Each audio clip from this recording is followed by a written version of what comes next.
आज मैं जो बता रहा हूं वो इसी संशय को दूर करने के लिए बता रहा हूं कि आप इस संशय को छोड़ दें। एक स्टूडेंट बन के रहना है, हमने गुरु बन के नहीं जीना है। ये सदगुरु के लेवल की बात है कि जब वो कहता है कि ज्ञान गुरु है, शब्द गुरु है, लेकिन हम अभी स्टूडेंट हैं, विद्यार्थी, अभी हम सीख रहे हैं। तो कभी भी इतने, क्योंकि बहुत बड़ा ऊंचा भाव है, ये बात कह देना कि ज्ञान गुरु है, ये बहुत बड़ी बात है।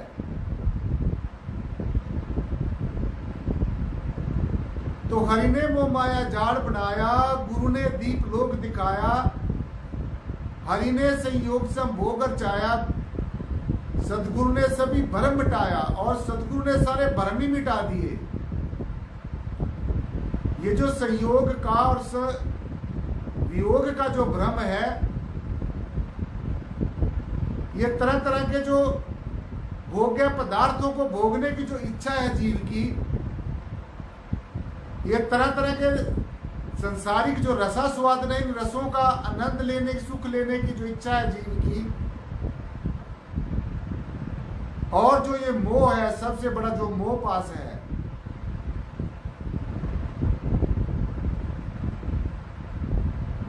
सबसे बड़ा जो मोह पास है, भगवान कृष्ण ने अर्जुन को उपदेश देते हुए कि अर्जुन, 3 तरह का जो मोह है, जब तक इन 3 तरह के मोह से तू विरक्त नहीं होता, तू परम तत्व को प्राप्त नहीं हो सकता, तुझे ज्ञान का लाभ नहीं हो सकता। और वो तीन कौन कौन से मोह है? सबसे पहला नारी का मोह, सबसे बड़ा मोह, जो ये साथ साथ खींचे फिरते हैं, ये मोह के वशीभूत होकर, तो फिर ज्ञान कहाँ हुआ? जब आप इसी मोह में ही फंसे रहे, इसी काम कंचन और कामनी के आकर्षण और आसक्ति में फंसे रहे, तो फिर ज्ञान किस चीज का हुआ?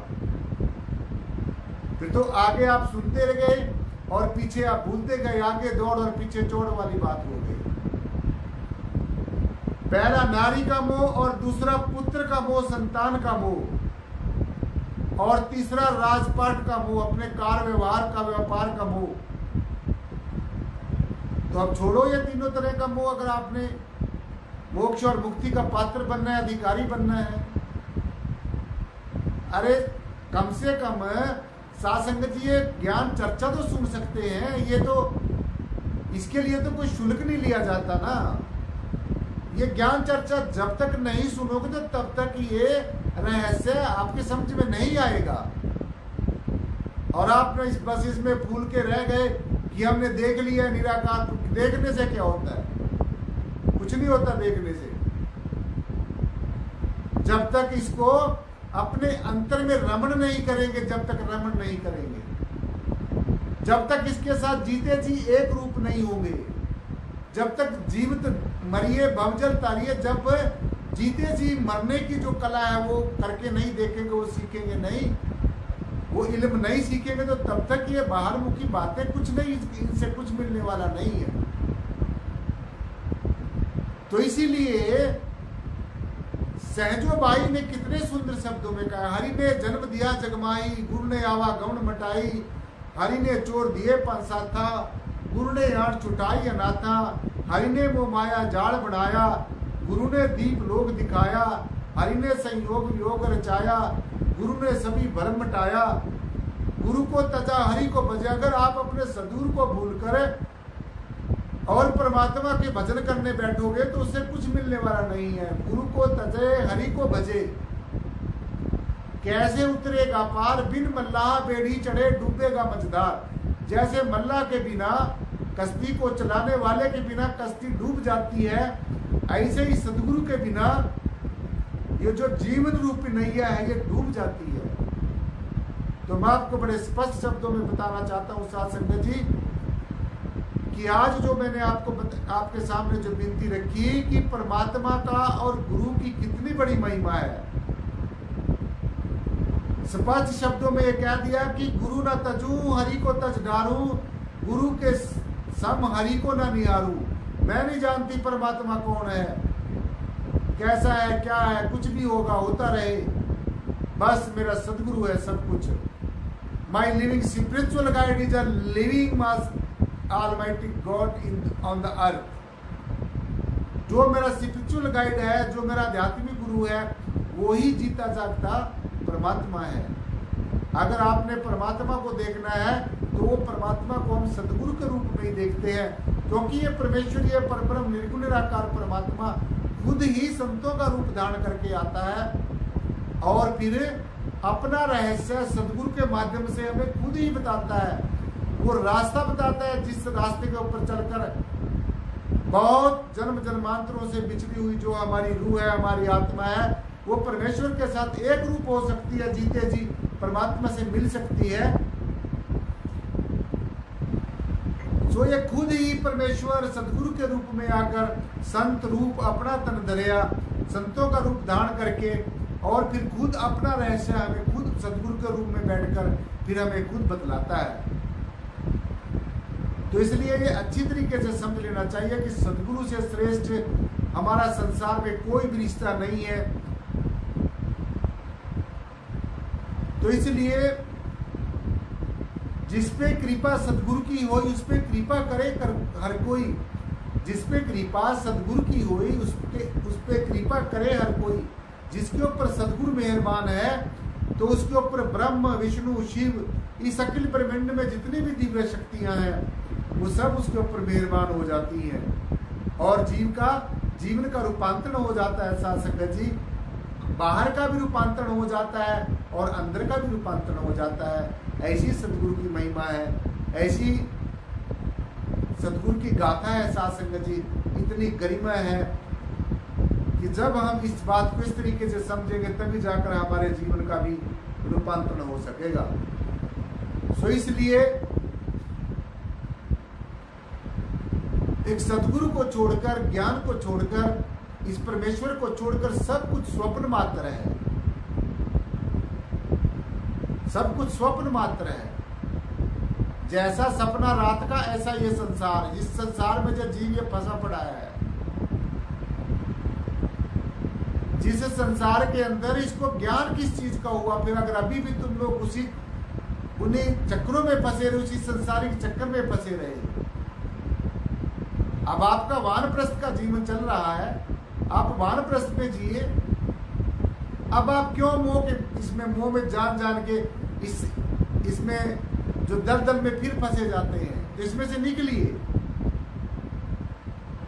सदगुरु आपको बार बार सचेत करता है, बार बार सचेत करता है कि ये सारा संसार जो है स्वप्न मात्र है, सब कुछ स्वप्न मात्र है और यहाँ पर कुछ भी स्थिर रहने वाला नहीं है।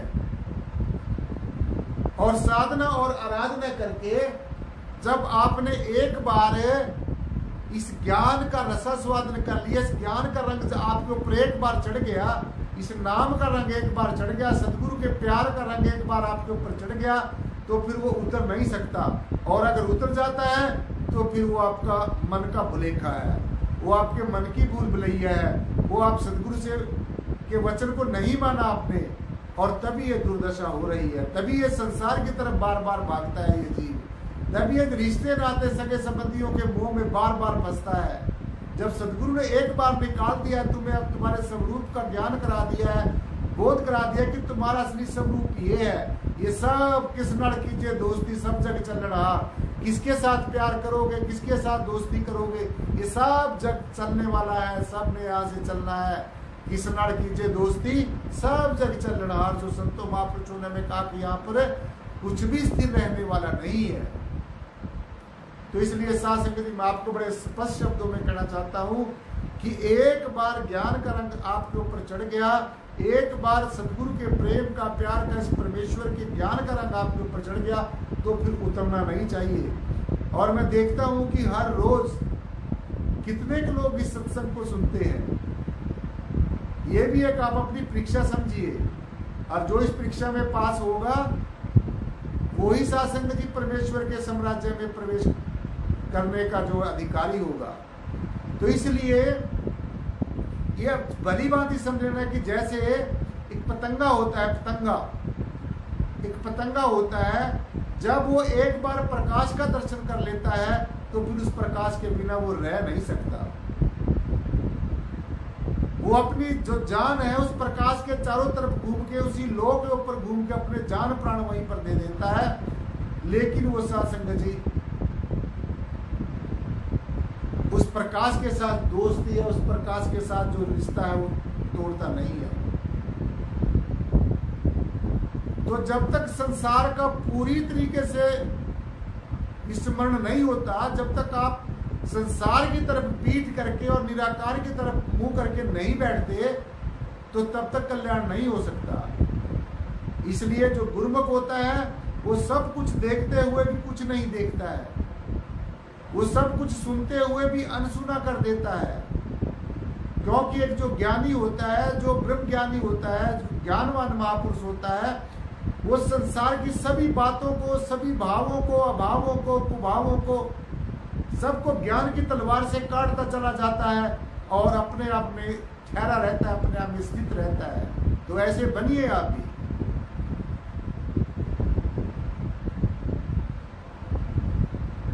तो जब पूरा संसार का विस्मरण हो जाएगा, संसार की जो विस्मृति हो जाएगी, हमारे मन पटल के ऊपर से संसार का जो प्रभाव है वो दूर हो जाएगा और ज्ञान का रंग सासंग चढ़ जाएगा, तो तब प्रभु का प्रत्यक्ष में दर्शन दीदार होगा। ये बाहर से देखने वाली कोई खास बात नहीं है। ये तो अभी सदगुरु ने सासंग जी आपको एक इशारा किया है, एक इशारा करके समझाया है। अब जब तक अंतर्मुखी नहीं होगे तब तक ये बाहर देखने वाली बातों से कुछ बनने वाला नहीं है, ये भली बात ही समझ लेना चाहिए। तो जब संसार का पूरी तरीके से विस्मरण हो जाएगा, आप भूल जाओगे, आपके मन पटल के ऊपर से संसारिक भाव पूरी तरीके से वॉश आउट जाएंगे, धुल जाएंगे, तब जाकर परमेश्वर का साक्षात्कार होगा, तब जाकर जीते जी सासंग जी आप परमेश्वर के साथ एक रूप हो जाएंगे। तो इसीलिए कहा है कि सदगुरु से श्रेष्ठ संसार के अंदर कुछ भी नहीं है। सदगुरु का रिश्ता ही सबसे श्रेष्ठ है। अब प्रॉब्लम ये है कि आप सदगुरु की तरफ भी भागते हैं और संसार की तरफ भी भागते हैं, संसारिक रिश्ते नातों की तरफ भी भागते हैं। ना तो सदगुरु वाला प्यार पूरा होता है, ना संसार वाला पूरा होता है। एक ही मिलेगा, या संसार मिलेगा या निराकार मिलेगा, या संसार का प्यार मिलेगा या निराकार का प्यार मिलेगा। दो नहीं मिल सकते। एक म्यान के अंदर दो तलवारें नहीं रह सकती। तो इसलिए सासंग जी जो गुरु भक्ति है, सब भक्तियां जितनी नवदा भक्ति हमारे शास्त्रों में बताया गया है, नवदा भक्ति के अंदर जो गुरु भक्ति है, प्रेम भक्ति है, यही सबसे श्रेष्ठ भक्ति है। तो ये करिए, आपने करनी है। गुरु मेरा सदा है नाले, सिमर सिमर प्रभु आप संभाले। आप सदगुरु को ध्यान करिए, सदगुरु आपका ध्यान करेगा। आप अपना वचन पूरा करिए, सदगुरु अपना वचन पूरा करेगा। आप अपना काम करिए, सदगुरु को अपना काम करने दीजिए। तो जब आप चीज के लायक बन जाओगे तो सदगुरु आपको वो अवस्था देने में बिल्कुल भी नहीं हिचकिचाएगा। तो इसीलिए पात्र बनना बहुत ज्यादा जरूरी है, अधिकारी बनना बहुत ज्यादा जरूरी है।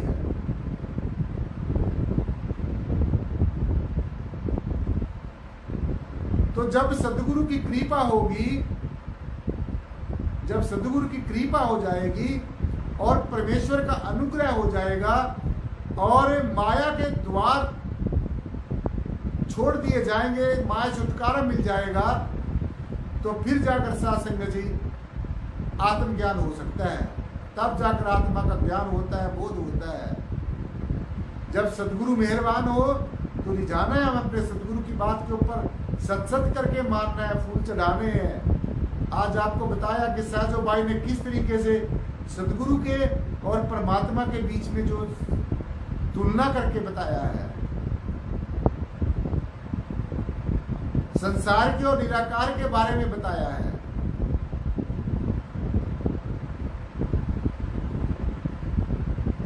तो इसलिए ये भली भांति समझना होगा, अच्छी तरह के समझना होगा और अपनी जो शुरुआत है वो एक अच्छे तरीके से करनी होगी।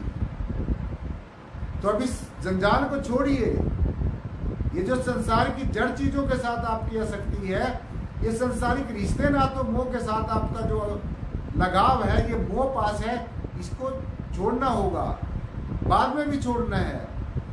संसार में रहिए, लेकिन संसार आपके अंदर न रहे। इनमें फंसना नहीं है, इन रिश्ते नातों में लंपट नहीं होना है, क्योंकि ये कहीं पर भी हमेशा इसलिए कहा है कि साच सोई जो थिर रहे, उपजे विन से झूठ हो जाए।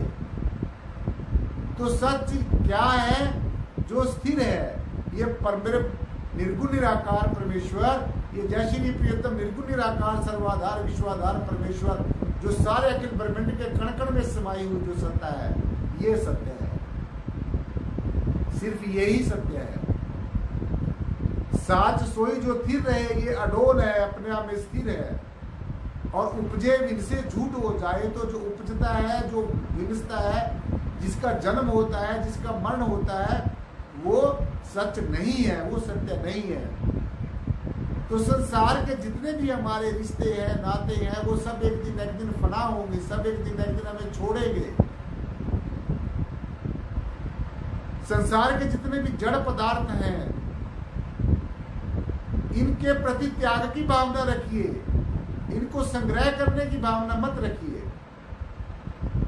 और अगर अभी आप ये सोचते हैं कि संसार के सुखों को भी हम भोगें, संसार की धन माया को भी हम इकट्ठा करें, संसार के रिश्ते नातों के साथ भी हम मिलवर्तन रखें, उनको साथ निभाएं और हमें परमेश्वर भी मिल जाए। भाई परमेश्वर तो आपको मिला ही मिलाया है, परमात्मा तो आपको पहले ही प्राप्त है। परमात्मा कोई प्राप्त करने वाली चीज नहीं है। बस जैसे मैंने आपको बताया कि संसार में रहिए, लेकिन संसार आपके अंदर न रहे। नौका पानी के अंदर हो, लेकिन पानी नौका के अंदर न चला जाए। सो इसलिए सासंग जी, संसार में रहते हुए सब कुछ देखते हुए भी अनदेखा करना है। ये करना पड़ेगा, अब नहीं करोगे फिर 84 लाख जन्म फिर वो चक्कर में घूमते रहोगे। तो इसलिए सद्गुरुओं ने, हमारे संतों महापुरुषों ने युगों युगों से यही संदेश देते आए हैं कि हे जीव, तूने सब कुछ जान लिया, सब कुछ पहचान लिया, अब तू अपने आप को जान। हे इंसान, अपने आप को पहचान, अपने असली स्वरूप को पहचान। इस संसार के आकर्षण को और इस आसक्ति को छोड़ो, आहिस्ता आहिस्ता छोड़ो। इसमें देखने में ऐसे आता है कि ज्यादातर तो जैसे जैसे उम्र बढ़ती जाती है, तो ये जो जीव और फंसता जाता है संसार के अंदर, और ज्यादा धंसता जाता है। तो कहां इसको मोक्ष और मुक्ति मिलेगी? तो मोक्ष और मुक्ति के लिए, जन्म मरण के चक्कर से छुटकारा पाने के लिए, इस संसार रूपी भवसागर से पार होने के लिए, बस सदगुरु के ऊपर हमने पूरा निर्भर होना है, सदगुरु के प्रति समर्पित होना है, उनके संदेश को, आदेश को, उपदेश को भली भांति मानना है। तभी जाकर सासंग जी, जो आज सदगुरु के और परमात्मा के बीच में जो तुलना करके आपको बताई है, तो कभी भी ये गलती मत करना। ज्यादातर जीव यही गलती करता है कि सदगुरु को अपने जैसा एक आम मनुष्य समझना शुरू कर देता है, और बस फिर आहिस्ता आहिस्ता वो फिर पतन की तरफ चला जाता है। तो सदगुरु कितनी बड़ी महिमा है कि परमेश्वर को कहते हैं, परमेश्वर को छोड़ सकती हूँ लेकिन अपने सदगुरु को नहीं छोड़ सकती। सो हमने भी ऐसे ही करना है, अपने सदगुरु के ऊपर पूरा निर्भर होकर रहना है, उनके आदेश उपदेश की पालना करनी है, उसकी हर एक बात के ऊपर फूल चढ़ाने हैं। अगर हमारा सदगुरु हमारे से खुश है, तो परमेश्वर हमारे से खुश है। इसलिए सासंग जी, इस ज्ञान का रमण करना है। आठों पैर दे आइए, पूर्ण सतगुरु ज्ञान, आठों के आठ पैर, इस परमेश्वर का, इस परब्रह्म निराकार परमात्मा का खौफ रखना है। ये भी मेरे साथ है, ये मेरे अंग संग है। तो इसलिए सासंग जी, बहुत मेहनत करने की जरूरत है। थोड़ा सा समय है और बहुत बड़ा काम है, और आप किस गफलत की नींद में सोए बैठे हो, ये जीव किस गफलत की नींद में सोया हुआ है।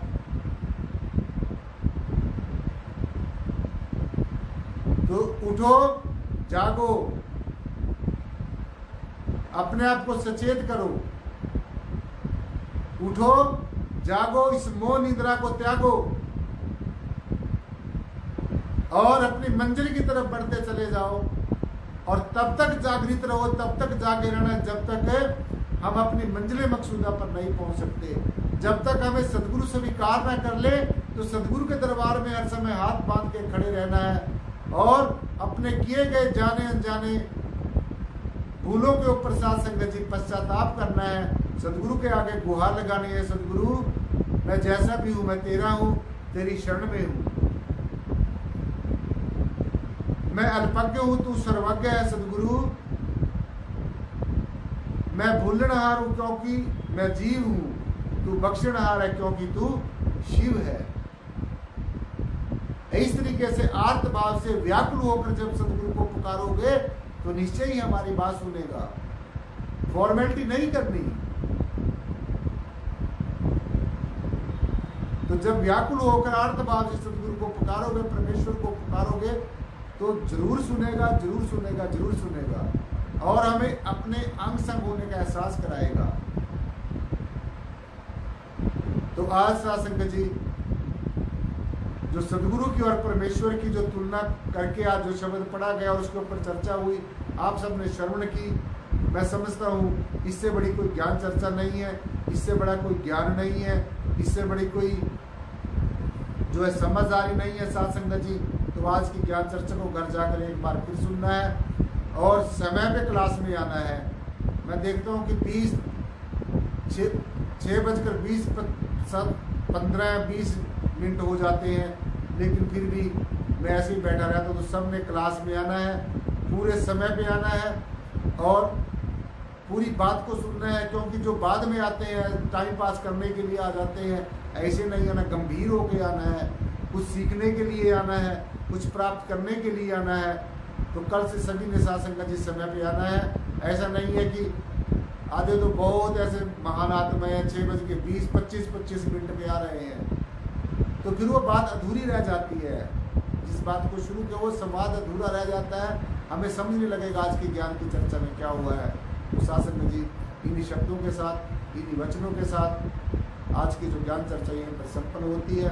बोलने में कोई त्रुटि हो तो उसके लिए बार बार क्षमा का याचक और एक बार सदगुरु भगवान के नाम का जय घोष जयकारा, जिनकी अपार कृपा से आज हम सबको ज्ञान चर्चा सुनने और सुनाने का सौभाग्य प्राप्त हुआ है।